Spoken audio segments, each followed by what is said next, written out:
Aujourd'hui, ils en paient encore le prix, et le prix, ils le paieront encore pendant de nombreuses années. Les Émirats sont déstabilisés, c'est une évidence. Il y a plus de 62% des résidents, parce qu'ils ont des cartes de résidence.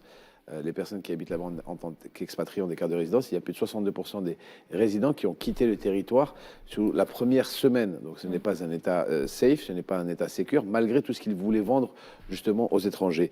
Dubaï, ce qui s'est passé à Dubaï, c'était prévisible, il faut savoir se le dire.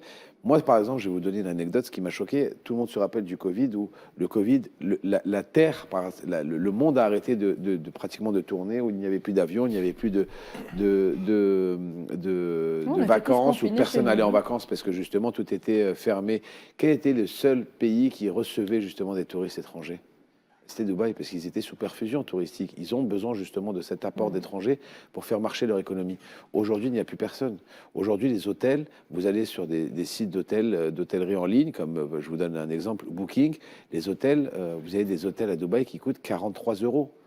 43 dollars, pardon. J'ai vu tout à l'heure, il y avait 59 dollars, 49 dollars, des hôtels, des 5 étoiles en plein cœur de Dubaï.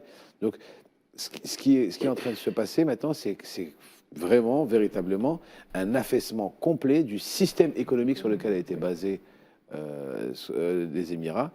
Et je pense que ça augure de très, très, très mauvais lendemains, de très mauvais jours pour ce qui va arriver. Parce que ce qui se passe, c'est que tout le monde est parti directement de Dubaï, et plus personne ne fait confiance aux promesses non tenues des Émirats.